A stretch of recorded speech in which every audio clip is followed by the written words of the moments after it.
We're thrilled to introduce GPTs. GPTs are tailored versions of ChatGPT for a specific purpose. You can build a GPT, a customized version of ChatGPT for almost anything, with instructions, expanded knowledge, and actions, and then you can publish it for others to use. And because they combine instructions, expanded knowledge, and actions, they can be more helpful to you. They can work better in many contexts, and they can give you better control.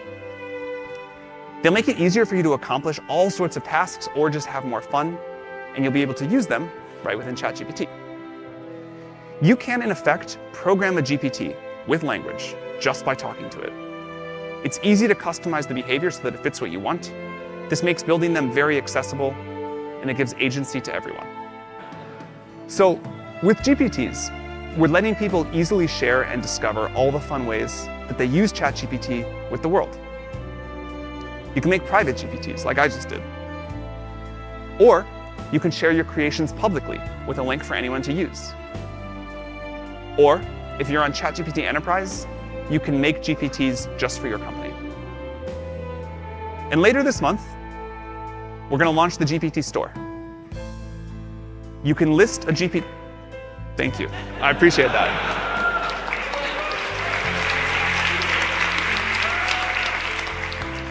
You can list a GPT there, and we'll be able to feature the best and the most popular GPTs.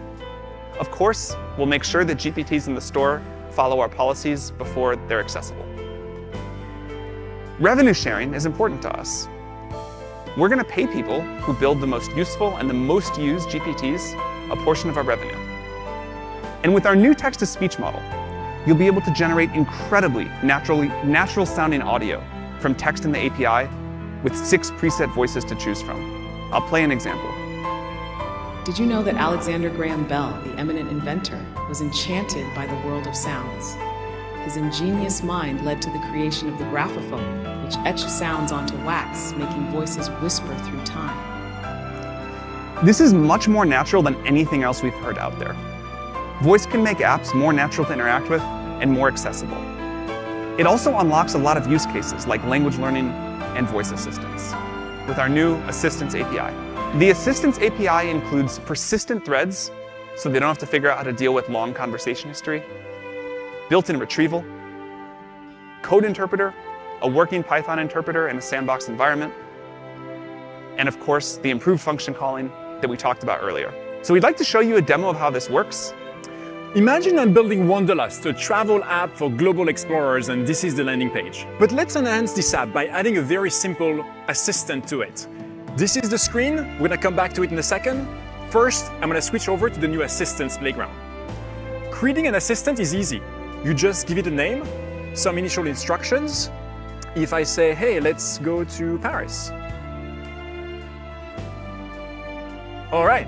That's it. With just a few lines of code, users can now have a very specialized assistant right inside the app. So we're introducing Copyright Shield. Copyright Shield means that we will step in and defend our customers and pay the costs incurred if you face legal claims around copyright infringement, and this applies both to ChatGPT Enterprise and the API. And let me be clear, this is a good time to remind people, we do not train on data from the API or ChatGPT Enterprise ever.